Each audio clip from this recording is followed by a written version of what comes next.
evening, and thanks for tuning in. I'm Jenna Budell with the WJTS News. Driving drunk landed a Jasper man behind bars this weekend.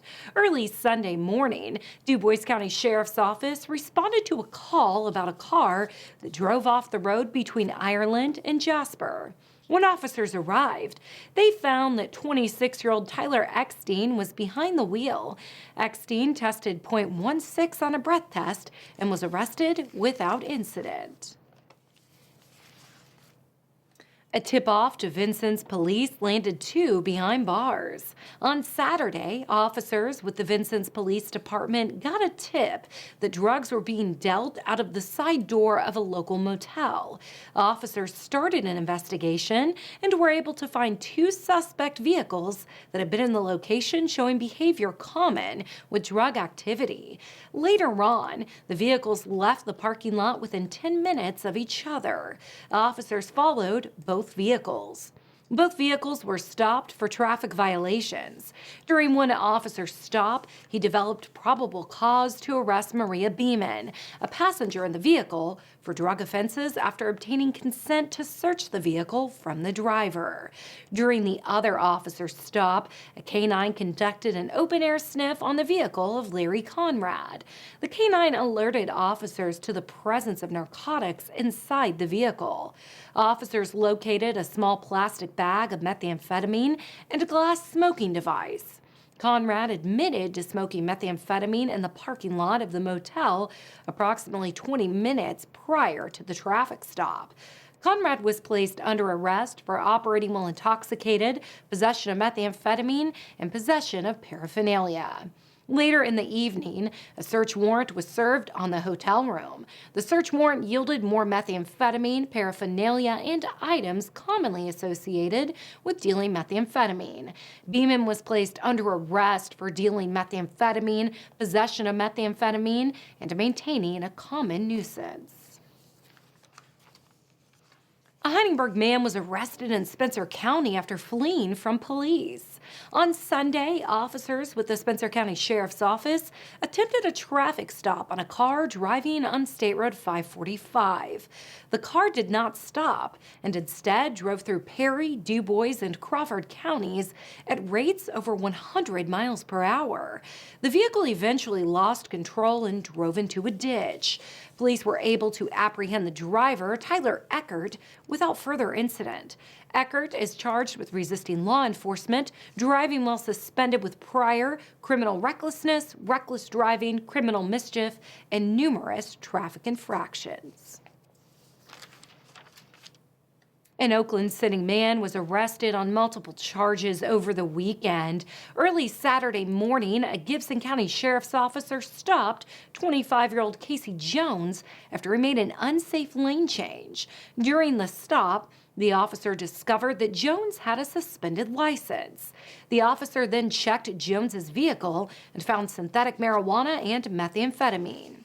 Jones was taken to the Gibson County Jail and charged with possession of methamphetamine, possession of paraphernalia, possession of a synthetic look-alike drug, and driving while suspended prior.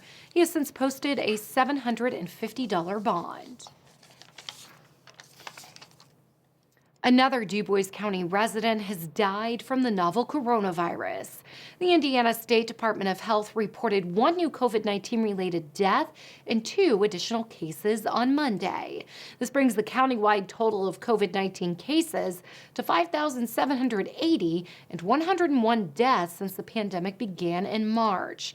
The county's 7-day rolling average for all positive tests is 5.9%.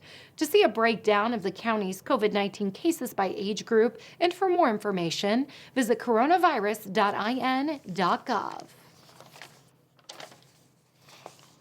The Indiana State Department of Health reported 1,065 new cases of COVID-19 and 58 additional deaths on Monday.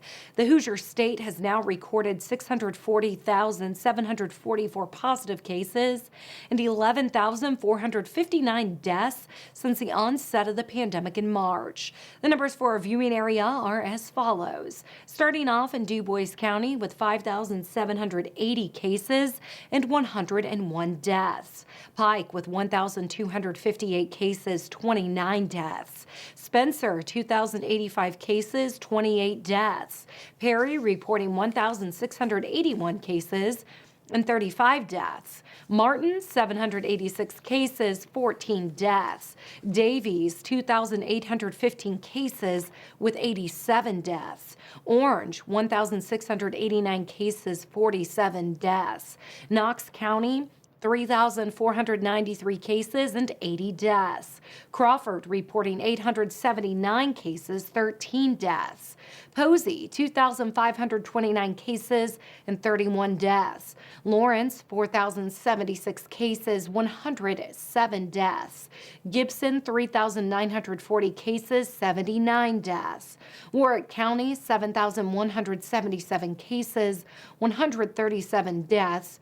And Vanderburgh reporting 20,603 cases with 356 deaths. To see a map of cases by county, head to coronavirus.in.gov.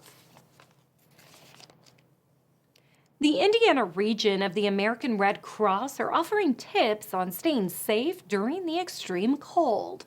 When staying safe indoors, bring your companion animals inside. Learn how to protect pipes from freezing. If you must use a space heater, place it on a level, hard, and non-flammable surface, such as a ceramic tile floor. Don't place it on rugs and carpets or near bedding and drapes. Keep away from children and pets. Plug space heater power cords directly into outlets, never into an extension cord. Never use a cooking range or oven to heat your home. If you must go outside, make any trips outside as brief as possible. Wear layered clothing, mittens or gloves, and a hat. Outer garments should be tightly woven and water repellent. Mittens or gloves and a hat will prevent the loss of body heat. Cover your mouth to protect your lungs from severely cold air. Avoid taking deep breaths. Minimize talking. Watch for hypothermia and frostbite. Hypothermia symptoms include confusion, dizziness, exhaustion, and severe shivering. Frostbite symptoms include numbness, flushed gray, white, blue, or yellow skin discoloration, numbness or waxy feeling skin. For more information, head to redcross.org/apps. Springs Valley Bank and Trust Company has introduced video banking at its 3rd Avenue Banking Center in Jasper. In July of 2019, Springs Valley rolled out its first interactive teller machine in Washington to further establish convenient, easy banking. The ITMs offer instant two-way audio and video interaction with Springs Valley's virtual personal bankers. Transactions at the ITM are just as secure as if the customer were doing a face-to-face transaction and are processed the same way. Almost all transactions customers can do inside the banking center or at a drive-thru can be done at Springs Valley's ITMs and with one of their virtual personal bankers. Customers can make deposits, withdrawals, transfers, loan payments, cash, checks, and more. Springs Valley's virtual personal bankers will be available from 8:30 a.m. to 5 p.m. Monday through Thursday, 8:30 a.m. to 5:30 p.m. on Friday, and from 8:30 a.m. to 12 p.m. on Saturday. The ITM also offers regular ATM services 24 hours a day. Proposed legislation would let bigger trucks drive on Hoosier roadways. A bill at the Indiana State House would allow permits for up to 120,000-pound trucks in Indiana. Those who oppose the measure say the weight increase could cause more dangerous crashes and that heavier trucks could cause more damage to the roads. NDOT has not provided a statement on the bill, saying they are neutral. An Indiana state representative wants to legalize cannabis. State lawmaker Vanessa Summers is proposing a bill similar to the Cannabis Regulation and Tax Act that passed in Illinois in 2013 and legalized recreational cannabis in that state last year. Summers also wants to see an expungement process for those previously convicted of certain cannabis-related crimes. Her bill is currently being reviewed in the House Committee on Courts and Criminal Code. Indiana is partnering with a nonprofit organization to place overdose reversal kits in businesses and community facilities statewide. Governor Eric Holcomb and the Family Social Services Administration's Division of Mental Health and Addiction announced the partnership with Overdose Lifeline Incorporated on Friday. This will expand access to the opioid reversal agent naloxone through the purchase of 24/7 access Naloxbox units. Any business or community entity committed to helping Hoosiers at risk of opioid overdose is eligible to request a Naloxbox unit to install in an accessible and highly visible area. Community partners who receive a unit will be responsible for monitoring the Naloxbox location daily and requesting naloxone refills after use.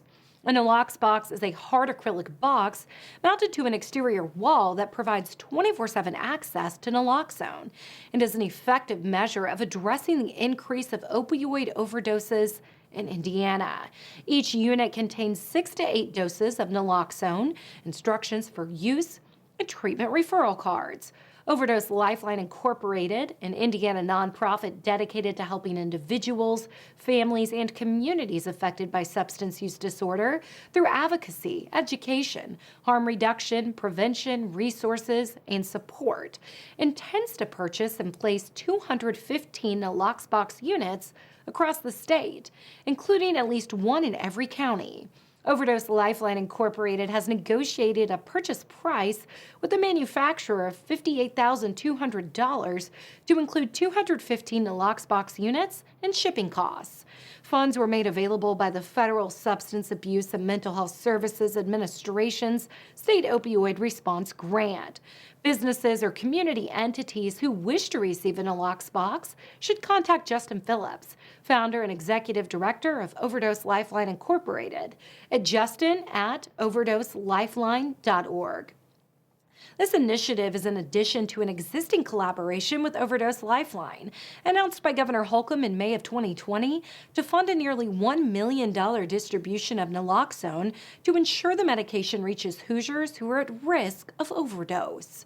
First responders, families, caregivers, and other individuals who would like to receive a supply of naloxone can register online at overdoselifeline.org/2020-Indiana-naloxone-request. Now stay tuned. Weather and sports are still to come on WJTS News.